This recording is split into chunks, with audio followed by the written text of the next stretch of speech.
اس زمانے میں یہ رواج تھا. یہ پردے پر اتنی بحث ہے، بتانا یہ ہے کہ عقلی طور پر بھی دلائل موجود ہیں. عقل بھی اس چیز کو سپورٹ کرتی ہے، صرف ضد ہے اور تعصب ہے جو اس کو سپورٹ نہیں کرتا.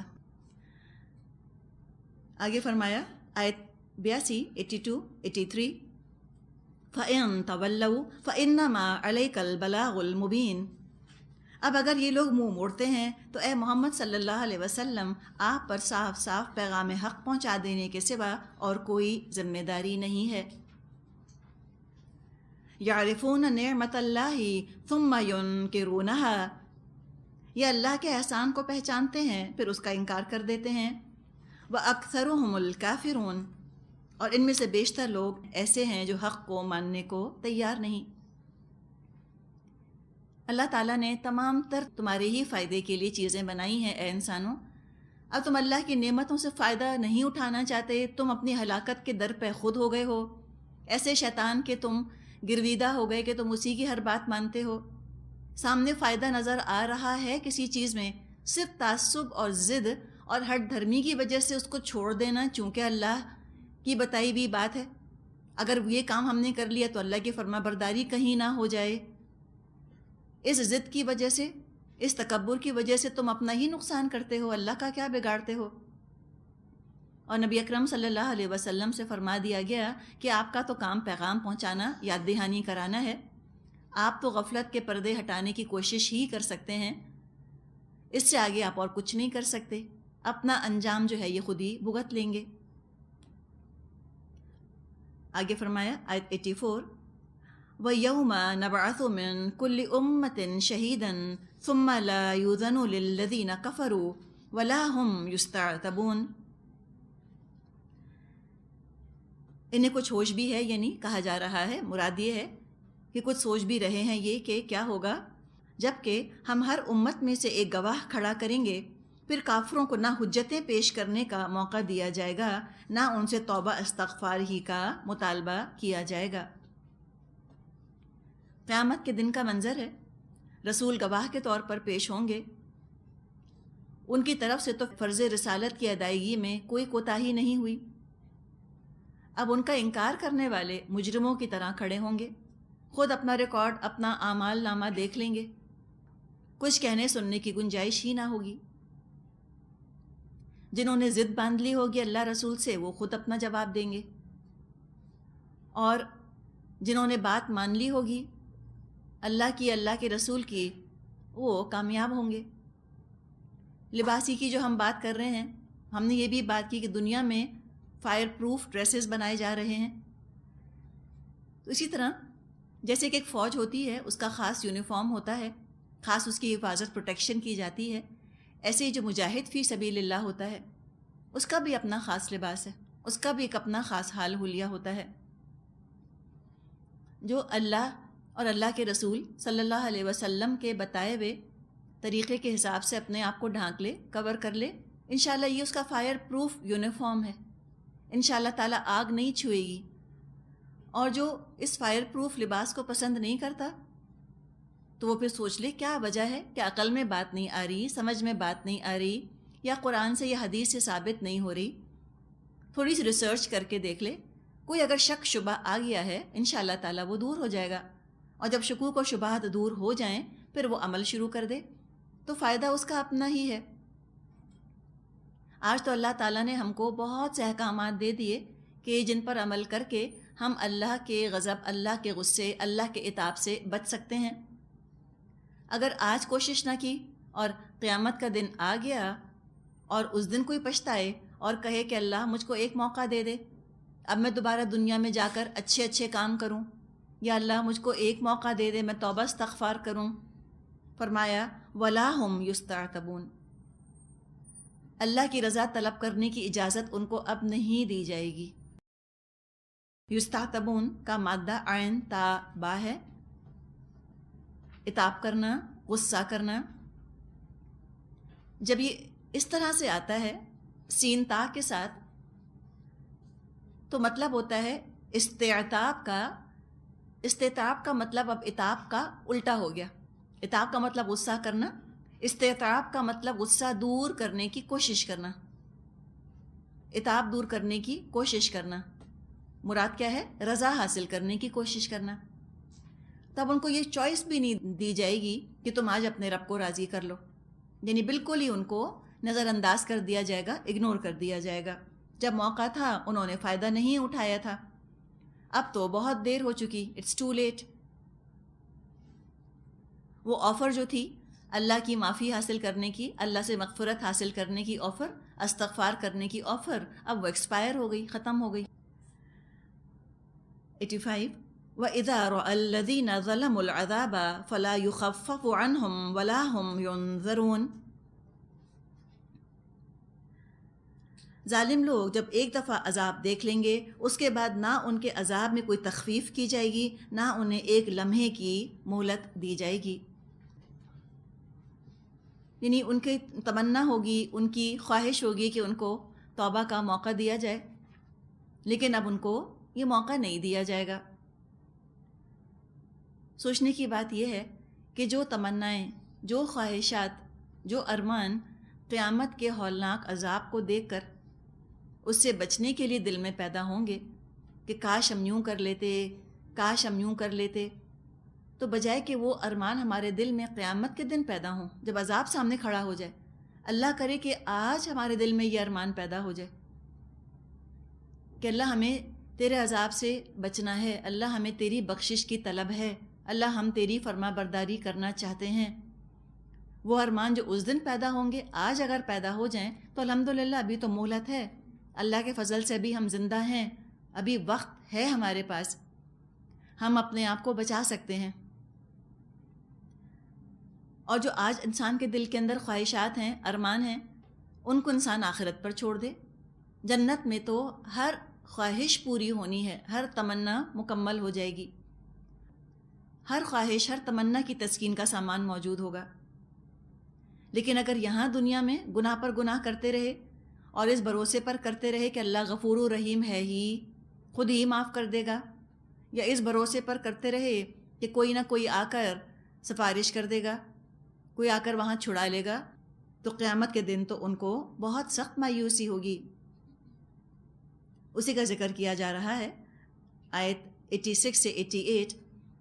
وَإِذَا رَأَى الَّذِينَ أَشْرَكُوا شُرَكَاءَهُمْ قَالُوا رَبَّنَا هَؤُلَاءِ شُرَكَاؤُنَا الَّذِينَ كُنَّا نَدْعُو مِن دُونِكَ فَأَلْقَوْا إِلَيْهِمُ الْقَوْلَ إِنَّكُمْ لَكَاذِبُونَ.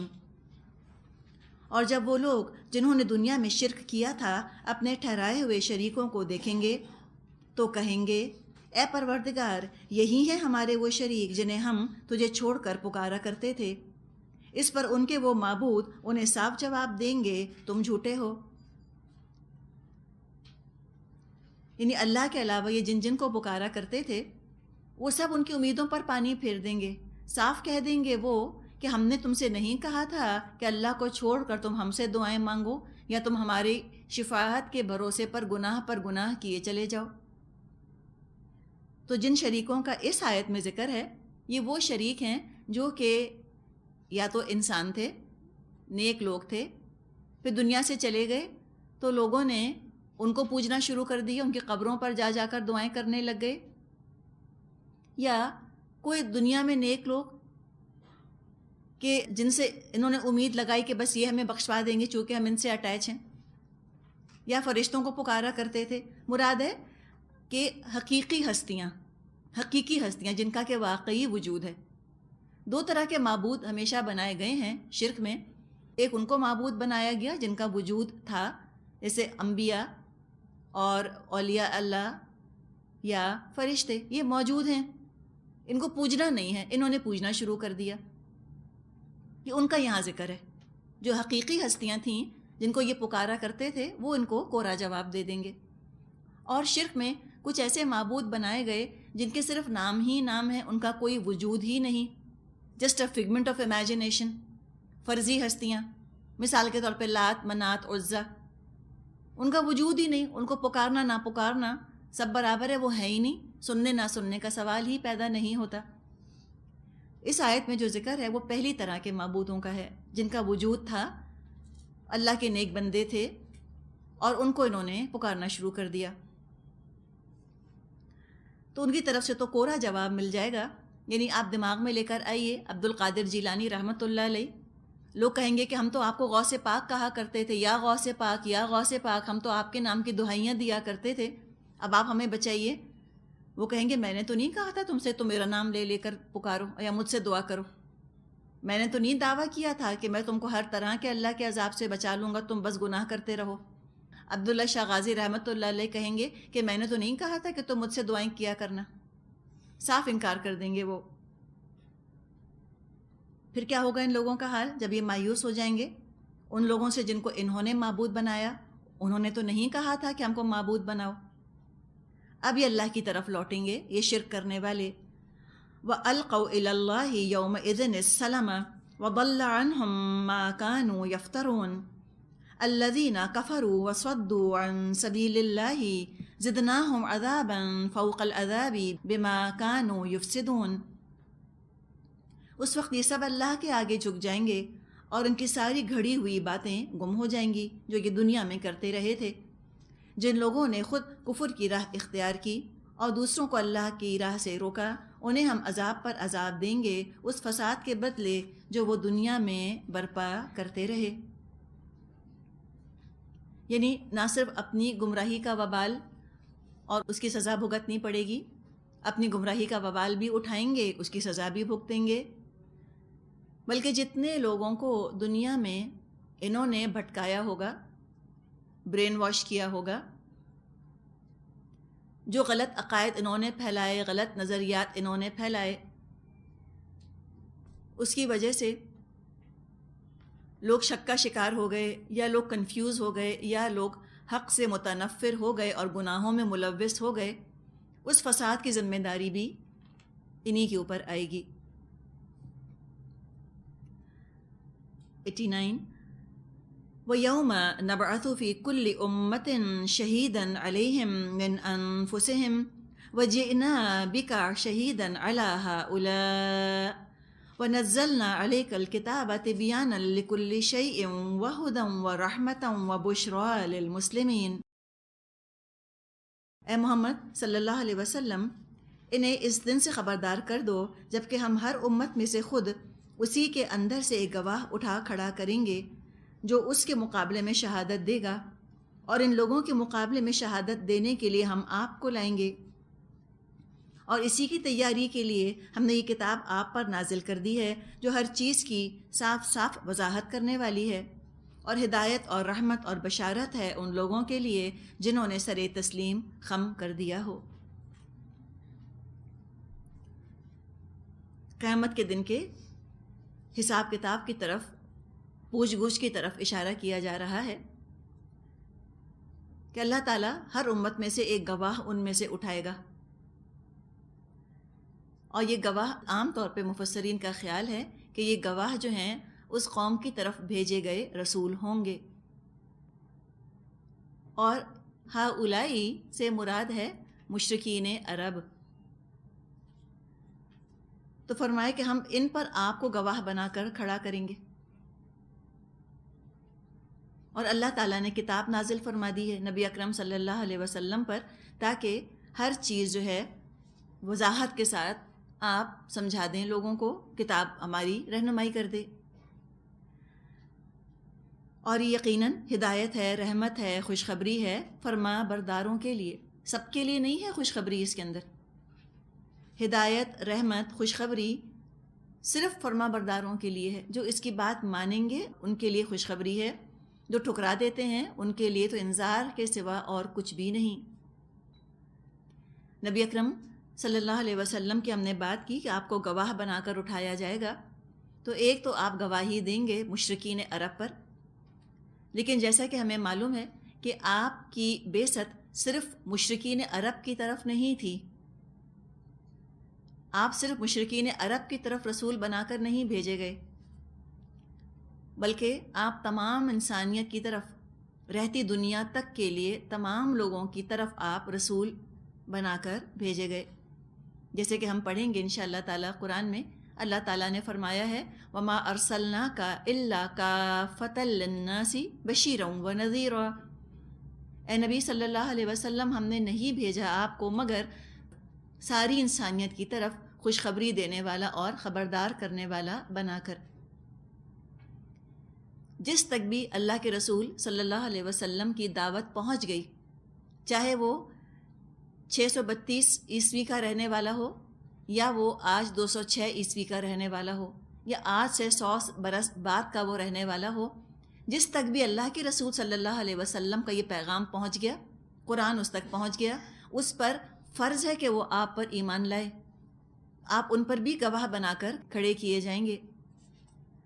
لیکن خصوصی ذمہ داری تو عربوں ہی کی تھی، جو کہ خود نبی اکرم صلی اللہ علیہ وسلم نے بذات خود ادا فرمائی، اپنے مبارک زبان سے آپ نے ان کو پیغام پہنچایا، اور رہتی دنیا تک اسلام کا پیغام پہنچانے کی ذمہ داری اب مسلمانوں کے کاندھوں پر ہے۔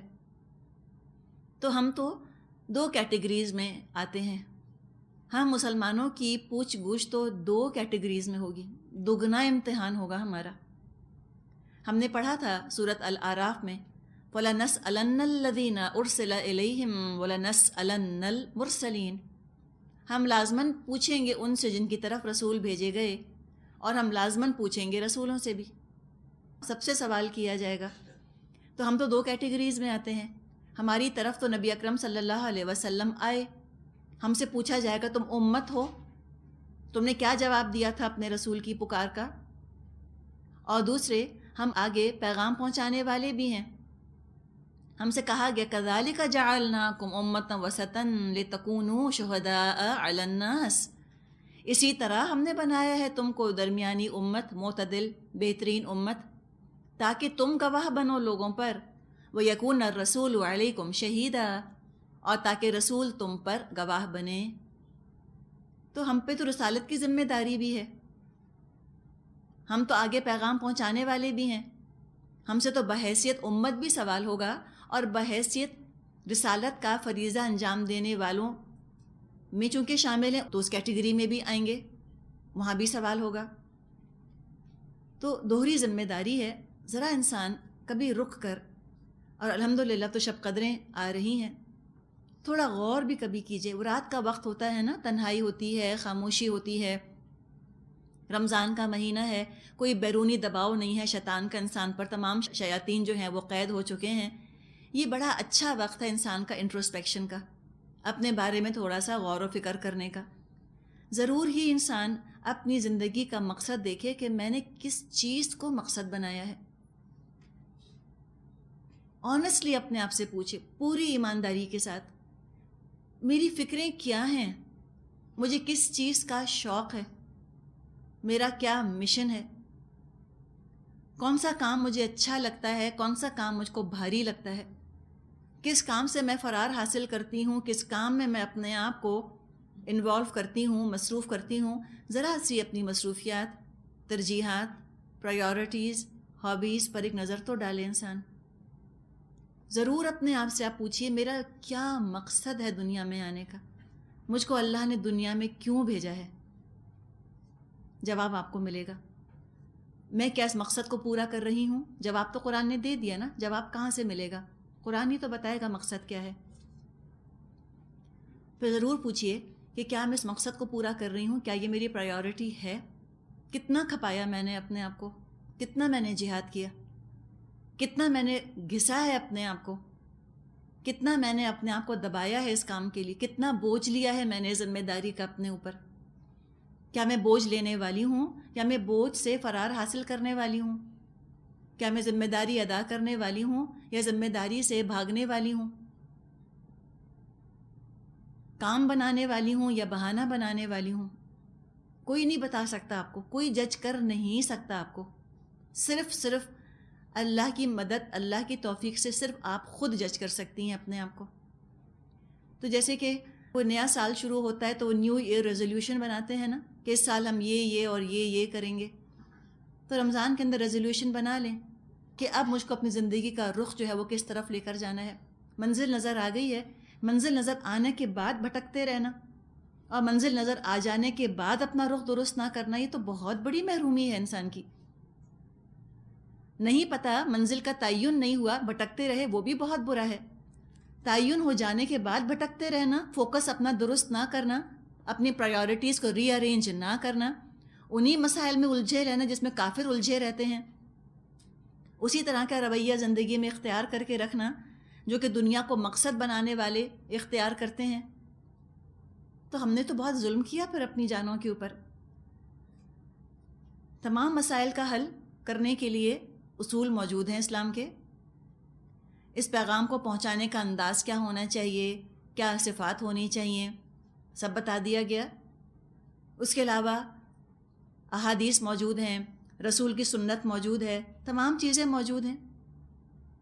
ہر زمانے کے مسائل کو سامنے رکھ کر اگر ہم قرآن اور حدیث کو پڑھیں گے، الحمدللہ انشاءاللہ تعالی سارے جواب مل جاتے ہیں انسان کو، سب حل موجود ہے۔ قرآن اور حدیث نہ کبھی پرانی ہوتی ہے نہ آؤٹ ڈیٹڈ ہوتی ہے، کبھی نہیں ہوتی، اس لیے کہ جو اللہ کا کلام ہے، اللہ کا کلام کسی زمانے کے ساتھ محدود نہیں ہے، یہ ٹرانسینڈ کرتا ہے ٹائم کو، ٹائم فریم کے ساتھ نہیں چلتا، یہ اس سے بلند تر چیز ہے، ٹائم سپیس کمپلیکس سے بلند تر ہے اللہ۔ کسی زمانہ، کسی جہت، کسی مقام، کسی وقت میں اللہ قید نہیں ہے۔ اللہ کا پیغام بھی کسی زمانے، کسی وقت، کسی جہت، کسی جگہ کے ساتھ مقید نہیں ہے۔ For all times to come, for all people to come، یہ ٹرانسینڈ کرتا ہے، یہ بلند تر ہے وقت اور زمانے کی تقسیم سے، ہر زمانے میں یہ برابر کا اپلیکیبل ہے۔ لوگ کہتے ہیں کہ دوبارہ سے قرآن کو ری انٹرپریٹ کرنا چاہیے، حدیثیں تو اتنی آؤٹ ڈیٹڈ ہیں 1400 سال پہلے۔ بات یہ ہے کہ کوئی اگر آج کہتا ہے کہ یہ سورج جو ہے کروڑوں سال سے چمک رہا ہے، بالکل ہی پرانا ہو گیا، آؤٹ ڈیٹڈ۔ اور یہ لاز آف گریوٹی، اتنے کروڑ سال سے لاز آف گریوٹی چل رہے ہیں، اور اسپیڈ آف لائٹ جو ہے وہ تو جب سے کائنات بنی 1,86,000 مائلز پر سیکنڈ ہی ہے۔ کیا پرانی چیزیں ہیں، کروڑوں سال پرانی، اور کوئی چینج کرنا چاہے ان کو کر سکتا ہے۔ کیا آؤٹ ڈیٹڈ ہو گئی ہیں یہ چیزیں؟ یونیورسل لاز جو ہیں، نیچرل لاز، کیا یہ آؤٹ ڈیٹ ہوئے ہیں؟ نہیں ہوئے۔ تو جس نے یونیورسل لاز بنائے ہیں اسی نے تو قرآن کے بھی لاز بنائے ہیں، جس نے قدرت کے قوانین بنائے ہیں اسی نے شریعت کے قوانین بنائے ہیں۔ تو جب قدرتی قوانین آج تک ہمیں فائدہ دے رہے ہیں اور تبدیلی ان کے اندر نہیں ہونی چاہیے، تو شریعت کے قوانین بھی فائدہ دیں گے، ان میں تبدیلی کی کیا ضرورت ہے؟ وہ آؤٹ ڈیٹڈ، میڈیویل، ریڈنڈنٹ نہیں ہوتے۔ سورج کے قوانین اور گریوٹی کے قوانین، کشش ثقل اپنی جگہ اسی طرح چل رہی ہے، فائدہ دے رہی ہے، تو شریعت کے قوانین بھی کوئی آؤٹ ڈیٹڈ نہیں ہوتے۔ مسئلہ یہ ہے کہ اس سے انسان چونکہ فائدہ اٹھانا نہیں چاہتا تو وہ طرح طرح کی پھر باتیں کرتا ہے۔ آیت 90 سورۃ النحل کی یہ آیت ہے، آیت نمبر 90۔ اس کے بارے میں کہا جاتا ہے کہ یہ قرآن کی جامع ترین آیات میں سے ہے۔ قرآن کن باتوں کا حکم دیتا ہے، کن سے منع کرتا ہے، وہ یہاں پر واضح کر دی گئی ہیں۔ فرمایا ان اللہ یأمر بالعدل والاحسان وایتاء ذی القربى وینہی عن الفحشاء والمنکر والبغی یعظکم لعلکم تذکرون۔ اللہ عدل اور احسان اور صلہ رحمی کا حکم دیتا ہے، اور بدی اور بے حیائی اور ظلم اور زیادتی سے منع کرتا ہے۔ وہ تمہیں نصیحت کرتا ہے تاکہ تم سبق حاصل کرو، شاید تم تذکر کرو۔ مختصر سی آیت میں یوں سمجھیے کہ دریا کو کوزے میں بند کر دیا گیا۔ حقیقت ہے کہ یہ قرآن کا اعجاز ہے، اتنے بڑے مضمون کو اتنے تھوڑے سے الفاظ میں سمیٹ لیا گیا۔ امر بالمعروف نہی عن المنکر کا ہم نے ذکر پڑھا ہے قرآن میں۔ یوں سمجھیے کہ یہاں جو الفاظ استعمال ہوئے ہیں، امر بالمعروف اور نہی عن المنکر کو مزید کھول دیا گیا ہے۔ امر بالمعروف کو اگر ہم کھولیں، اس میں 3 ہی چیزیں آتی ہیں۔ ایک ہے عدل، دوسرا احسان، تیسرا صلہ رحمی۔ اور نہی عن المنکر کی وضاحت میں بھی 3 چیزیں آتی ہیں. ایک ہے فحش، دوسرا منکر، تیسرا بغی. یعنی بغی کیا؟ بغاوت پر آمادہ ہو جانا، ریبل وداؤٹ اے کاز. عبداللہ بن مسعود رضی اللہ عنہ فرماتے ہیں کہ یہ قرآن کی جامع ترین آیت ہے. نبی اکرم صلی اللہ علیہ وسلم کے دور میں ایک قوم تھی، ان کے ایک سردار تھے اکثم بن صیفی. سا سے الف کاف سامیم اکثم بن صیفی ان کا نام آتا ہے. صرف یہ آیت سن کر وہ ایمان لے آئے. عثمان بن مظعون رضی اللہ عنہ اپنے بارے میں کہتے ہیں کہ یہی آیت سن کر اسلام پہلی دفعہ میرے دل میں داخل ہوا. عمر بن عبدالعزیز رحمۃ اللہ علیہ نے اس آیت کو جمعے کے خطبے میں شامل فرمایا تھا، اور انہوں نے خطباء کو حکم دیا تھا کہ اس آیت کو جمعے کے خطبے میں پڑھا کریں تاکہ لوگوں کی یاد دہانی ہوتی رہے. آج بھی جو ہمارے ہاں خطبے پڑھے جاتے ہیں ان میں یہ آیت پڑھی جاتی ہے. تھوڑا سا ذرا اس کے معنوں پر غور کرنے کی ہم کوشش کرتے ہیں. سب سے پہلے ہم لفظ عدل کو لیتے ہیں. ان اللہ یامر بالعدل، اللہ تعالیٰ حکم دیتا ہے عدل کا. عدل کے مختلف معنی ہیں. ایک معنی عدل کے برابری کے ہیں، یعنی عدل جو ہے وہ انصاف کے معنوں میں بھی استعمال ہوتا ہے. ہم کہتے ہیں نا عدل اور انصاف. انصاف کیا ہے؟ نصف نصف، تول کے بالکل برابر برابر کر دینا، ترازو کے 2 پلڑوں کو بالکل ایکول کر دینا. انصاف، جو کہ آپ نے قانون کا سمبل دیکھا ہوگا، ایک ترازو ہے جس کا کہ بیلنس کر دیا جاتا ہے. ایک معنی عدل کے انصاف کے بھی لیے گئے ہیں. اب جیسے عدالت کا معاملہ ہے، اگر کسی نے جرم کیا ہے تو وہ قانون کی نظر میں برابر ہے، چاہے ملک کا لیڈر ہو یا ادنیٰ ملازم ہو. قانون کا حکم سب پر برابر کا لاگو ہوگا، برابر کا نافذ امپلیمنٹ ہوگا.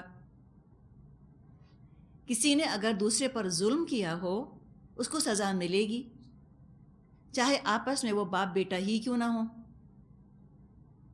لیکن انصاف کا جب معاملہ ہوگا تو بالکل برابر ہوں گے، وہ ایک ہی کیٹیگری کے ہوں گے. اسی طرح اسلام کے احکامات کی جب ہم بات کریں تو اس میں بھی انصاف کرنا ہے، برابری ہے. عورت اور مرد دونوں پر برابر کے اپلائی ہوں گے. ان احکامات میں سے 5 وقت کی نماز ہے، عورت کو بھی پڑھنی ہے، مرد کو بھی. روزے سب کو رکھنے ہیں، اس میں کوئی فرق نہیں ہے. عورت میں، مرد میں، والدین میں، اولاد میں، ذہین میں یا کم عقل میں، یا اعلیٰ درجے کی خدمات انجام دے رہے ہوں یا کمتر درجے کی خدمات انجام دے رہے ہوں، اس میں بالکل برابری ہے، سب کو روزے رکھنے ہیں. اسی طرح جو ہم عدل کے معنی کر رہے ہیں انصاف، اس میں بالکل ایکوالٹی ہے کہ ہر مسلمان کے شہری حقوق برابر ہوں گے. جن کے رائٹس ہیں ایز اے سٹیزن ہر مسلمان کے برابر ہوں گے، یعنی وہ وراثت پائیں گے، اور جو بھی اسلامی حکومت مراعات دیتی ہے، کوئی کنسیشنز دیتی ہے یا کوئی حکم دیتی ہے، سب مسلمان جو ہیں وہ اس کو مانیں گے. تو یہاں عدل کا یہ مطلب ہم نے دیکھا، بالکل برابری. سمجھیں کہ تول کر برابر کر دیا گیا. اس کی بھی ضرورت پڑتی ہے، لیکن ہر جگہ عدل کا مطلب برابری نہیں ہو سکتا. بعض مقامات پہ اگر ترازو کے 2 پلڑوں کو بالکل برابر کر دیا جائے تو یہ ٹھیک ہے، یہ عدل ہے. بعض جگہ اگر ترازو کے 2 پلڑوں کو برابر کیا جائے تو یہ ناانصافی ہو جائے گی. مثال کے طور پہ ایک پلڑے میں کوئلے ڈالے گئے ہیں اور ترازو کے دوسرے پلڑے کے اندر ہیرے ڈالے گئے ہیں. کیا ان کو تول کر ہم برابر کر سکتے ہیں؟ کر سکتے ہیں؟ نہیں کر سکتے. اب یہ عدل نہ ہوا، یہ ناانصافی ہو گئی. وہ کوئلہ اور وہ ہیرے ایک ویلیو کے نہیں ہیں. تو لہٰذا ہم دیکھتے ہیں کہ جب ہیرے کی یا کوئلے کی ہم بات کرتے ہیں تو اس میں ترازو میں ڈال کے نہیں تولا جاتا پھر ان چیزوں کو. اگر یوں تولا جائے گا تو ناانصافی ہوگی. تو اسی طرح اگر ہم اب عدل کے مطلب کو سمجھنے کی کوشش کریں کہ حقوق اور فرائض میں تناسب قائم کرنا، مناسبت سے کام کرنا، یہ ہے عدل. حقوق اور فرائض کی جب بات کی جاتی ہے اس میں عدل اور انصاف ایک لفظ نہیں بنتا.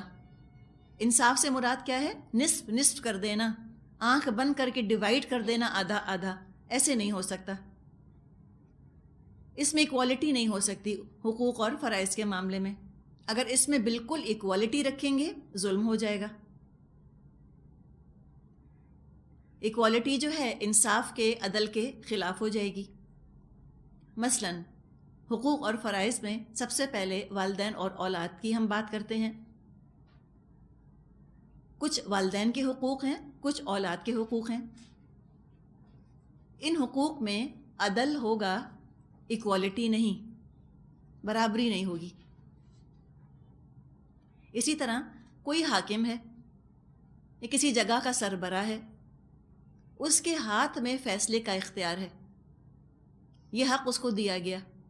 اس حق میں سب برابر کے شریک نہیں ہو سکتے. جو کسی آرگنائزیشن کا ہیڈ ہے یا حاکم وقت ہے، خلیفہ وقت ہے، اس کے پاس جتنا اختیار ہوگا وہ ساری عوام کے پاس اختیار نہیں ہو سکتا.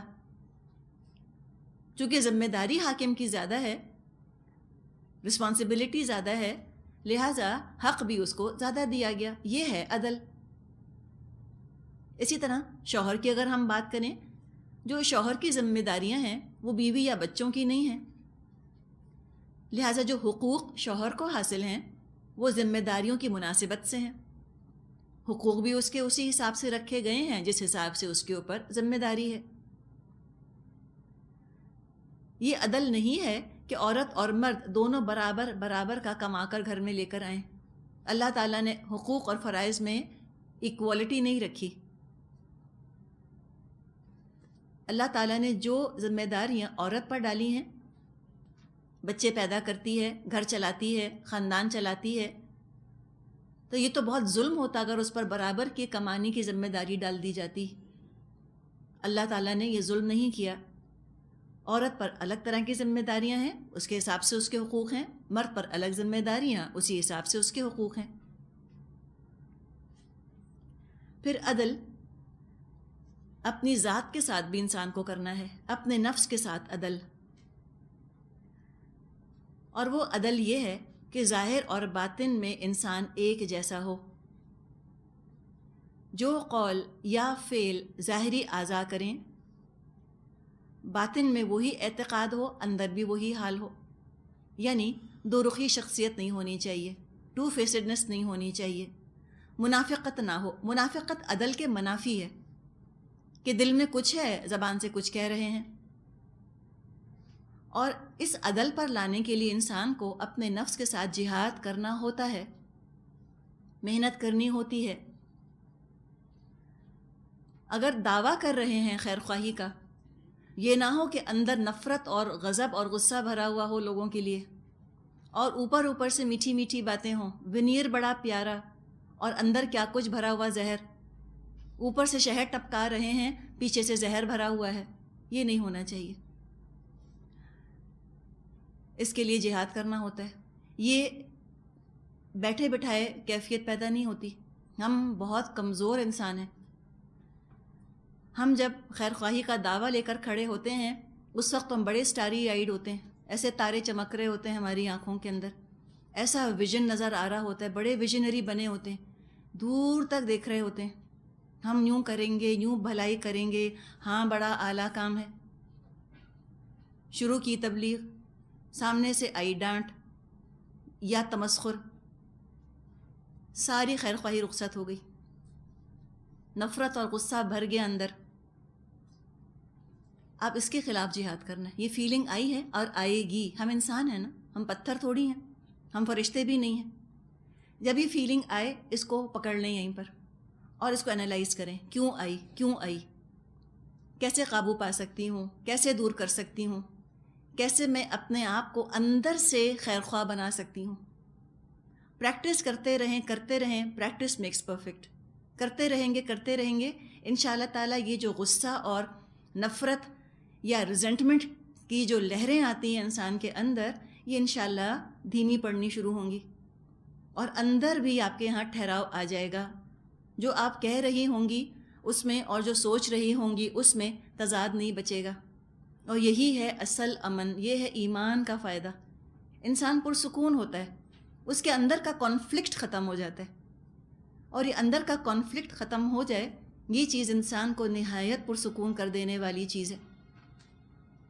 اور یہ کانفلکٹ اس وقت ختم ہوتا ہے جب انسان اللہ کو الظاہر اور الباطن مانے، کہ اللہ میرا ظاہر بھی دیکھ رہا ہے، اللہ میرا باطن بھی دیکھ رہا ہے. تو میں اللہ کے سامنے تو اس طرح دو روپ میں جانا نہیں چاہتی کہ اللہ دیکھ رہا ہے کہ اچھا اوپر سے تو بڑی پیاری پیاری باتیں، اندر سے کیا زہر ہے. شرم آئے انسان کو. تو انسان اپنے آپ کو اندر سے نکھارنے، سنوارنے کی، صاف کرنے کی کوشش کرے. اسی طرح اپنے ساتھ عدل یہ ہے کہ انسان دوسروں کو ان کا حق دے دے اور اس کو اس کا حق مل جائے. یہ بھی اسلام چاہتا ہے. اسلام چاہتا ہے کہ ہم سے مراد ہے میں دوسروں کو ان کا حق دے دوں اور دوسرے مجھے میرا حق دے دیں. اسلام یہ نہیں چاہتا کہ مسلمان مظلومی، محرومی کی حالت میں ساری زندگیاں گزار دیں، ان کی ہمیشہ حق تلفی ہوتی رہے. اس لیے کہ جب انسان کی مسلسل حق تلفی ہوتی ہے، اس کے اندر غصہ پیدا ہوتا ہے، اس کی شخصیت کچل جاتی ہے، فریگمنٹ ہو جاتی ہے شخصیت اس کے اندر سے. تو انسان نہ دوسروں پر ظلم کرے، نہ اپنے اوپر ظلم ہونے دے، اپنے آپ کو ظلم کے لیے پیش نہ کرے. ہاں کبھی کبھار حالات ایسے ہو سکتے ہیں، نیڈ آف دی آور ہو سکتی ہے، وقت کی ضرورت کہ انسان صبر برداشت سے کام کر لے. لیکن ساری زندگی کا طریقہ یہ نہیں ہونا چاہیے کہ کسی نے اس کو پنچنگ بیگ ہی بنا لیا ہو، اپنا غصہ نکالنے کا ذریعہ بنا لیا ہو، ساری زندگی کسی کے ظلم اور ستم کا اور زبان کی تلخیوں کا وہ شکار ہی ہوتا چلا جائے. یہ چیز پسند نہیں ہے اسلام کے اندر، پسندیدہ نہیں ہے یہ چیز. انسان اپنے آپ پر ظلم نہ ہونے دے. اگر کسی اور پر ظلم ہوتا دیکھتا ہے تو روکے. نبی اکرم صلی اللہ علیہ وسلم نے فرمایا انصر اخاک ظالما او مظلوما، تو اپنے بھائی کی مدد کر، چاہے تیرا بھائی ظالم ہو چاہے تیرا بھائی مظلوم ہو. تو لوگوں نے پوچھا کہ مظلوم کی مدد تو ہمیں سمجھ آتی ہے، ہم ظالم کی مدد کیسے کریں؟ نبی اکرم صلی اللہ علیہ وسلم نے فرمایا تو اس کو ظلم سے روک، منع کر. کسی اور پہ ظلم ہو رہا ہے، آپ روکیے، کانشیس کیجئے، شعور دلائیے کہ آپ زیادتی کر رہی ہیں فلاں کے ساتھ، آپ زیادتی کر رہے ہیں فلاں کے ساتھ. اور کوئی آپ پر ظلم کرتا ہے تو شعور دلائیے ان کو کہ آپ ظلم کر رہے ہیں میرے اوپر، آپ کی زیادتی ہو رہی ہے. یہ بھی عدل میں آتا ہے. امام رازی رحمۃ اللہ علیہ نے عدل کو اعتدال کے معنوں میں لیا ہے، بیلنس. ایکسٹریمسٹ نہ ہو انسان، اپنے نفس پر ایسا بوجھ نہ ڈالے جس کی وجہ سے جسمانی یا روحانی ہلاکت ہو جائے، کسی ایکسٹریم پر نہ جائے. نہ نفس کی ایسی خواہشات پوری کرے جو ناجائز ہیں، اور نہ جائز چیزوں کو اپنے لیے حرام قرار دے دے. تو انسان اعتدال سے کام لے، عمل میں بھی اعتدال رکھے، اخلاق میں اعتدال رکھے. اور یہ اعتدال ہمیں ملے گا نبی اکرم صلی اللہ علیہ وسلم کی سنت میں. اور یہ اعتدال بڑی چیز ہے. انسان اعتدال ہی سے استقامت پا سکتا ہے. جیسے آپ دیکھیں، آپ کھڑی ہیں، جب آپ بالکل بیلنسڈ کھڑی ہوتی ہیں آپ دیر تک کھڑی ہو سکتی ہیں.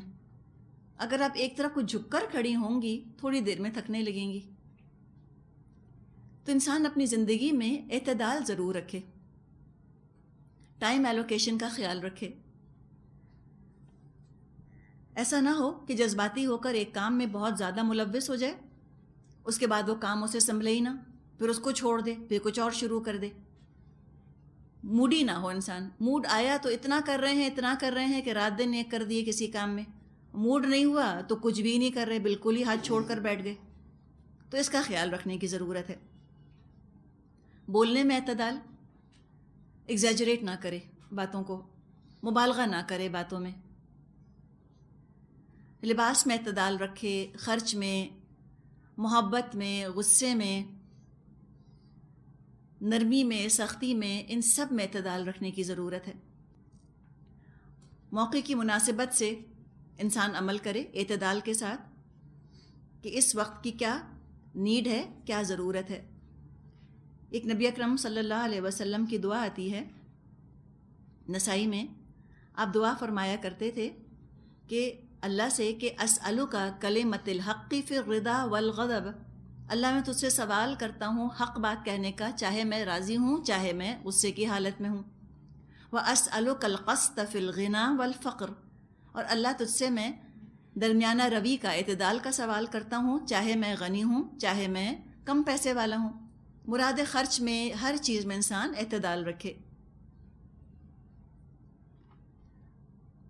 پھر دوسرا لفظ آیا ہے الاحسان، احسان۔ احسان کا لفظ بنا ہے حسن سے، مراد اچھائی، خوبصورتی۔ یہ احسان جو ہے وہ اس احسان کے معنوں میں نہیں ہے جس کو کہ ہم احسان کہتے ہیں نا، کسی پر احسان کرنا، اوبلائج کرنا کسی کو۔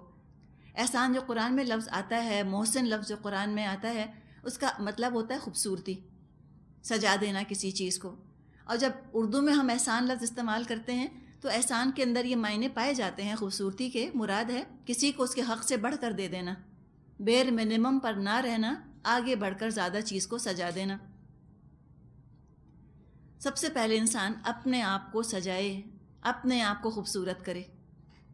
آپ کہیں گے وہ تو ہم کرتے ہی رہتے ہیں، ہم سب کا اپوائنٹمنٹ ہے بیوٹی پارلر کا، تو اس میں بھی حرج نہیں، منع نہیں کیا اسلام نے۔ ایک اور چیز ہم دیکھ رہے ہیں کہ جب سے اسلام پر زوال آیا ہے، ہم نے اسلام کے ساتھ خوبصورتی کو حرام ہی کر لیا ہے۔ ہماری سینسیوٹیز وائلیٹ ہو جاتی ہیں جب ہم اسلام کے ساتھ حسن دیکھتے ہیں، ہم کہتے ہیں لو کیا فضول خرچی ہے۔ ہم صرف اس وقت راضی ہوتے ہیں جب اسلام کے نام پر یا مسلمانوں کا کیا جانے والا ہر کام انتہائی بدنما، بے ڈھنگا، بد سلیقہ، بدصورت ہو۔ اس بے ڈھنگے پن کو، اس بدصورتی کو، اس لاپرواہی کو ہم تقوی کا لیبل دے دیتے ہیں۔ ہم نے دھوکہ کھایا ہے۔ وجہ وہی ہے جو ڈسکس ہم کر رہے تھے، وجہ یہ ہے کہ ہم نے اسلام کا عروج نہیں دیکھا، ہم نے اسلام کی خوبصورتی، اس کی رونق، اس کا روب، اس کا دبدبہ ہم نے دیکھا ہی نہیں۔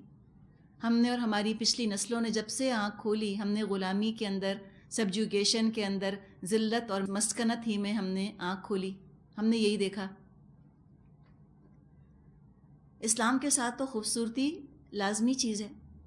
اگر کوئی اپنے ظاہر کو بھی سجاتا ہے اچھے لباس سے، یا جیسے خواتین زیور پہنتی ہیں، میک اپ کرتی ہیں، شریعت کے دائرے کے اندر اندر ہے، حدود نہیں ٹوٹ رہی، حق تلفی کر کے کسی کے ہم ان چیزوں پہ خرچ نہیں کر رہے، بہت زیادہ فضول خرچیاں نہیں کر رہے، تو آرائش کے اندر کوئی حرج نہیں، کوئی برائی نہیں۔ مسئلہ وہاں پیدا ہوتا ہے جہاں صرف اپنے جسم کو اور چہرے اور لباس کو سجانا، اس کو خوبصورت بنانے پر ہم رک جاتے ہیں، ارسٹڈ ڈیولپمنٹ ہو جاتی ہے ایک طرح سے۔ نہیں، آگے بڑھیں، عادات کو بھی خوبصورت کریں، بیر منیمم پر مت رہیں، زیادہ کرنے کی کوشش کریں، اخلاق سنواریں، حسن اخلاق، حسن الخلق۔ نبی اکرم صلی اللہ علیہ وسلم دعا فرمایا کرتے تھے کہ اللہم انکا انت احسنت خلقی فحسن خلقی، کہ اللہ تو نے میرا حال حلیہ اتنا خوبصورت بنایا ہے، میری شکل اچھی بنائی ہے، اللہ تو میرا اخلاق بھی بہت خوبصورت کر دے۔ تو اچھے اخلاق کی آج ہمیں دعا مانگنی ہے۔ جو خوبصورتی ہم نے چھوڑ دی ہے وہ اخلاق کی خوبصورتی۔ ہم نے بدتمیزی کو، اگریسو ہونے کو، آستینیں چڑھانے کو، آواز اونچی کرنے کو، گالم گلوچ کو ہم نے طاقت کا اظہار سمجھ لیا ہے، اور حسن اخلاق کو ہم نے بزدلی اور کمزوری سمجھ لیا ہے۔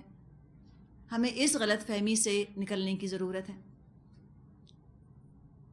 اپنا اخلاق خوبصورت کرے انسان، اور عبادت کو احسان کے درجے پر پہنچائے۔ یہ عبادت ہی تو ہے جو قبر میں ساتھ جائے گی۔ خوبصورت لباس اور پیاری شکل وہ تو سب مٹی ہو کے مٹی ہو جائے گی، کچھ نہیں بچنا۔ کتنا بھی خیال رکھ لیں اپنی اسکن کا اور اپنے بالوں کا، کتنے دن چلیں گے؟ بڑھاپا تو پھر بھی آ کے ہی رہتا ہے۔ عمر کے ساتھ ساتھ انسان کا جسمانی حسن لازمی کم ہوتا ہے، چاہے کوئی کلوپیٹرا ہی کیوں نہ ہو۔